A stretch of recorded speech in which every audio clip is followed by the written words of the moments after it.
does it?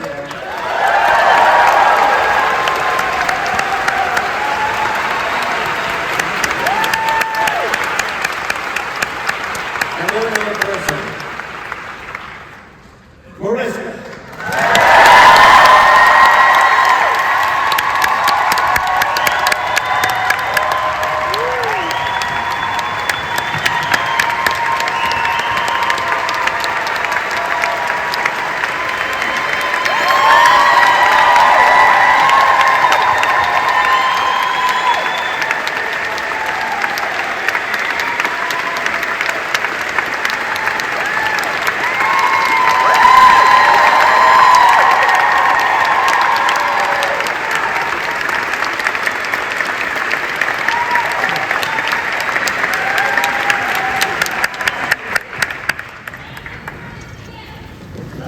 Is this her mother's dress? Wow. I mean, what a debut as a director. I mean, to Carnegie Hall. What happened to practice? I mean, there's so much heart. There's so much love. There's so much forgiveness and acceptance. And it's a gift. It's a gift for an audience to realize who Jayne really is. But it's also a gift to your family. And where your children, Peter, will know who their grandmother is, and your siblings. It's an incredible achievement. And how does that feel to do that?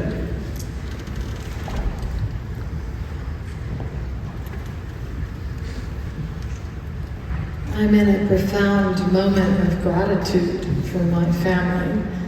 I love them all so much, and I'm so profoundly grateful that they went on this journey with me and that they trusted me. And when I decided to make this movie, I flew to LA, which is obviously where I'm from, and I asked each member of my family if they would be okay with this, and they all said yes, and that is the greatest gift ever. And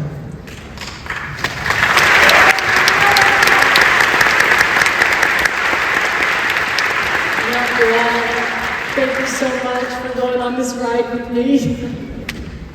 I understand you're all here. They're all here.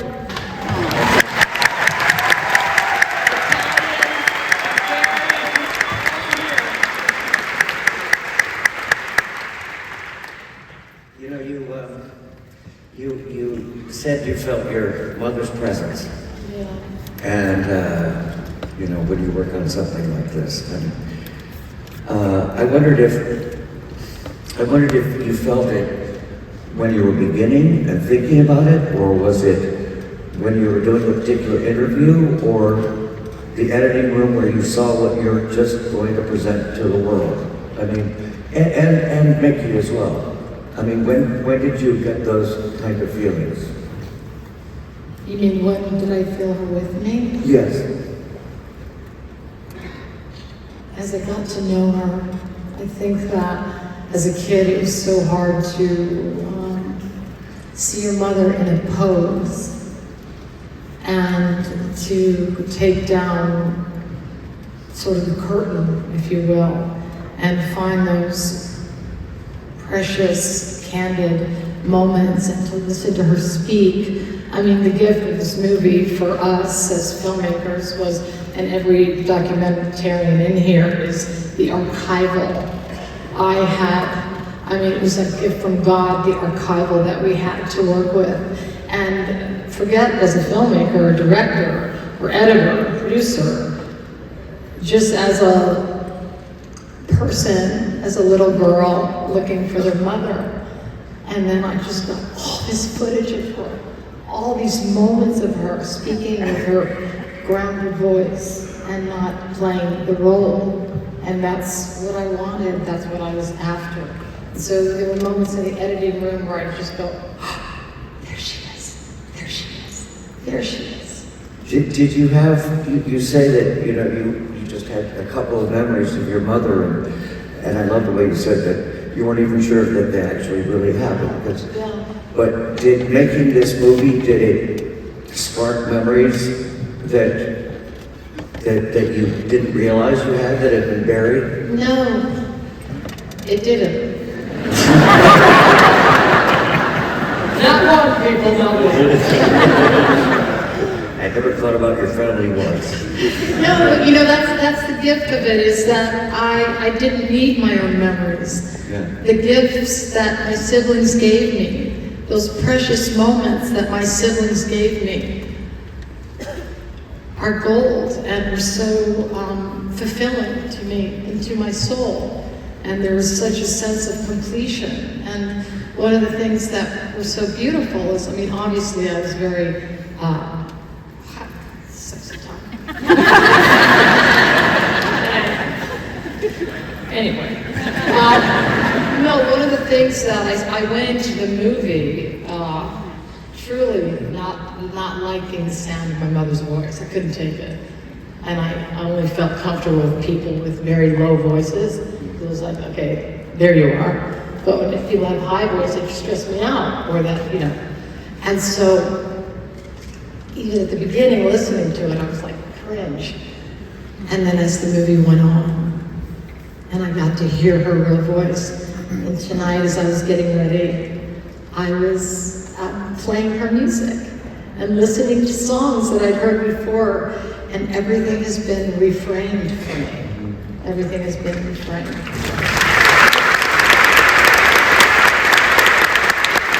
And I think that's, thank you. I think that's the beauty and the lesson is I was very afraid to make this film. I was very afraid.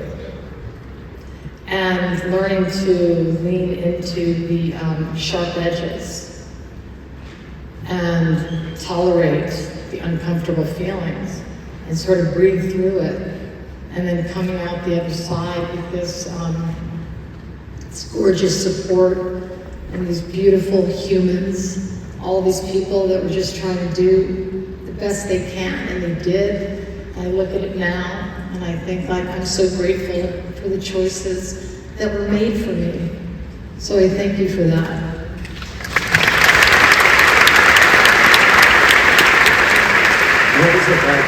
What was it like showing it to describe what it was like? How many, did you show them all at once, your siblings? To my siblings? Yeah. No, I showed it to them together. I showed it to Mickey's kids. I showed it to Mickey, Zoli, and Jean Marie. And we had the most beautiful screening of my life, really, because we sat in a theater that had 4 seats. I have serious dry mouth, oh please. I'm going to give this moment to myself.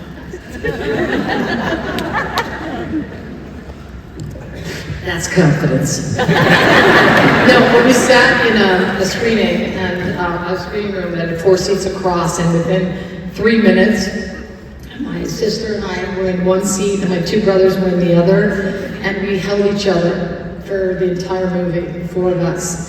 And after the movie was over, we were all hugging, and my sister said, "We're 4 people with 1 heart."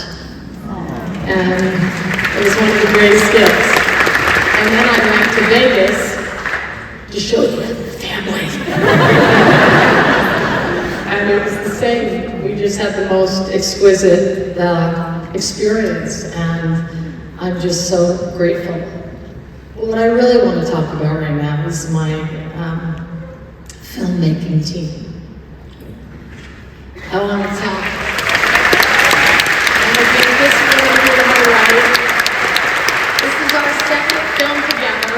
The first was I Am Evidence, which Trish co-directed with Gita Gandabar. And this is our second film together. It's been such an incredible journey together. Trish is an incredible producer and meticulous, and just was gorgeous and by my side throughout this thing. And I'm so grateful to my brilliant editor, J.D. Marlowe.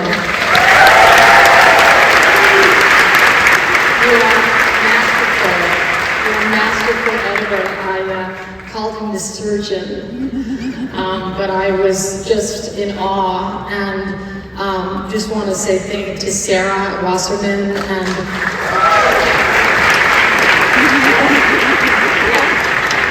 to Max Lichtenstein, who did the most gorgeous soundtrack, our composer, which was so stunning. And, you know, I didn't really have language as a filmmaker to speak music talk. It's not something that I know about.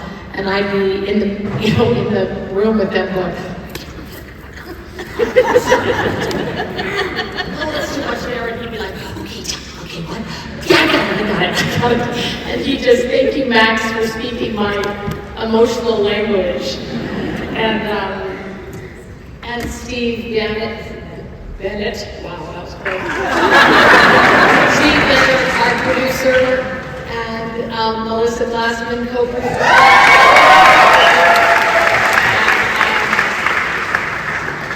And Randall Poster, our musical supervisor. She's like a ventriloquist. But mostly I want to say thank you to HBO. They are magnificent partners. They gave such great notes. They are so generous and so supportive and so smart. So, thank you. To my workplace, and I want to thank my executive producer, Lauren Bromley. Her name's magic wherever she goes, and is also my partner in my new company, Mighty Entertainment.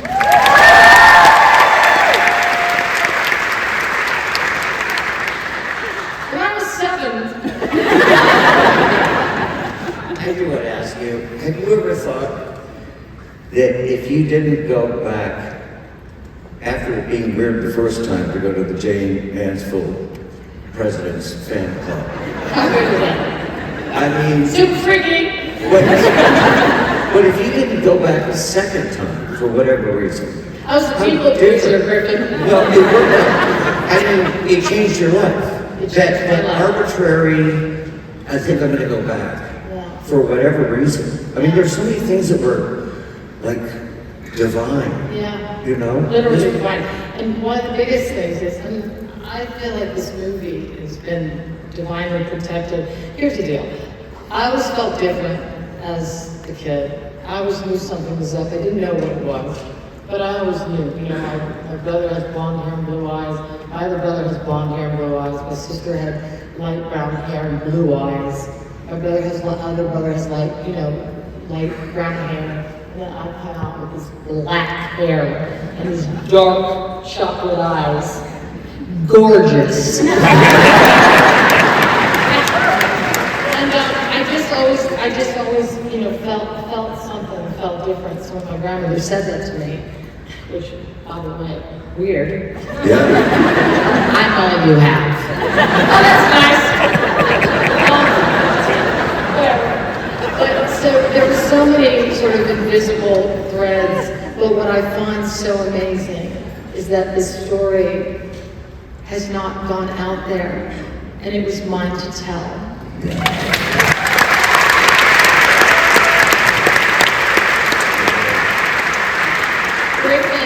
Griffin and I have been friends for a long time.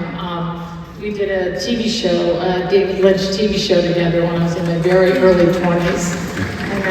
And we became friends, and then ever since, he's probably one of the funniest people I've ever met in my life. And he wrote this extraordinary book.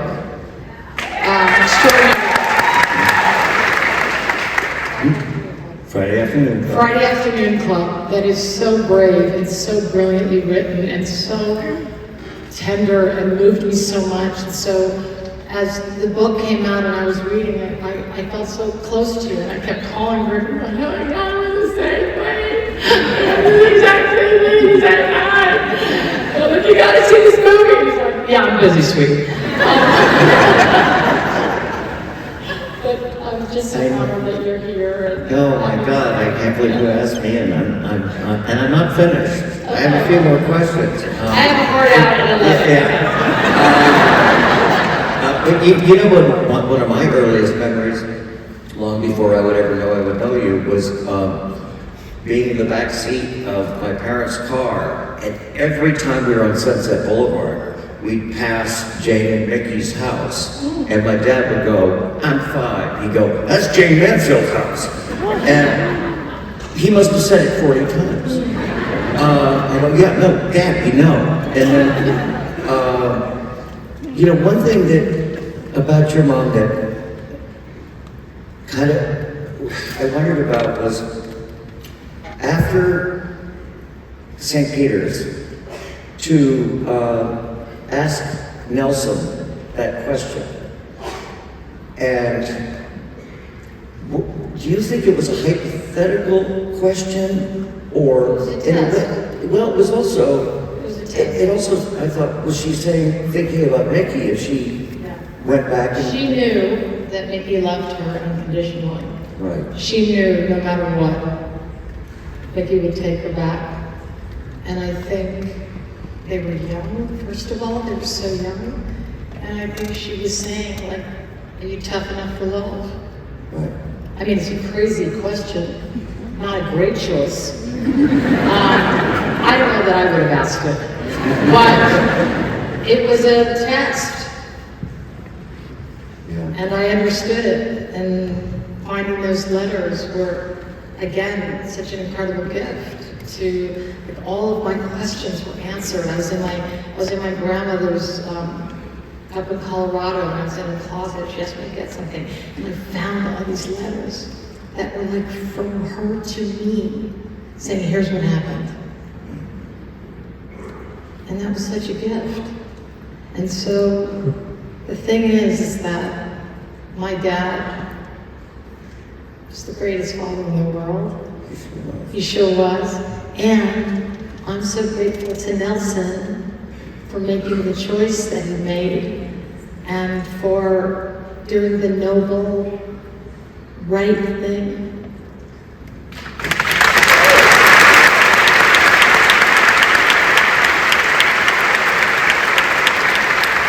So like Jane, I had a great love of 2 men. Yeah. And how lucky that How is. lucky am I? I mean, Yeah. it could have been anybody. It could have been anyone.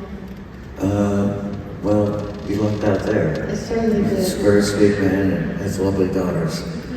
I wonder, the last one, and then let's go out and you can fix your dress.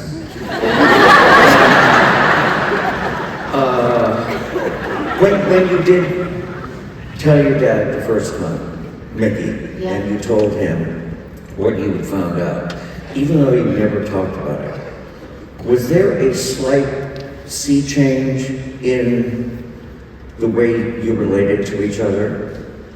Or were you You know, able to both The way I describe that moment is the moment that I became an adult. Because I remember in the moment, I was crying so hard and I was so angry. I was like, why didn't you tell me? You lied! You lied! And again, as I say in the film, he doubled down.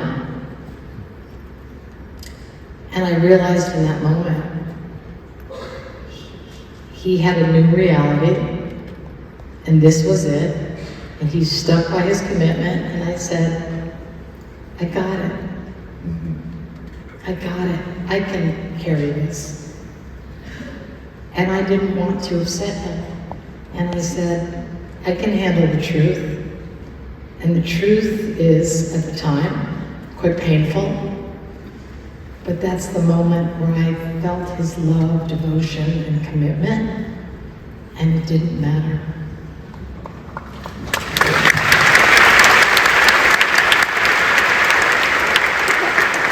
I never needed him to admit it or anything because I went, we are good and nothing has changed.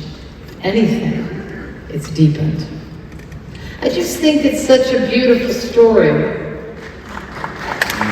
because everything I thought was wrong, right? I felt that Nelson didn't claim me, I wasn't worthy, I wasn't worth it.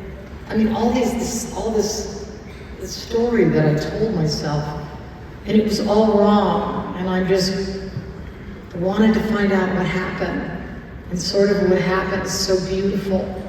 So leaning into those sharp edges, I went through this time, and was it hard? Yes. Has it been an incredibly bumpy road? Yes. And guess what? It's fucking glorious now.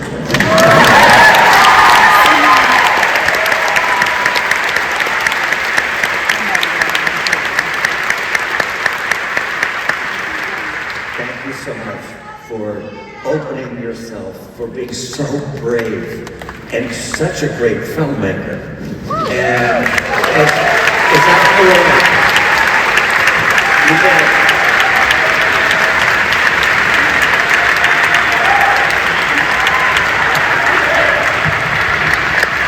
The film is going to be on HBO on June 27th, so please tune in.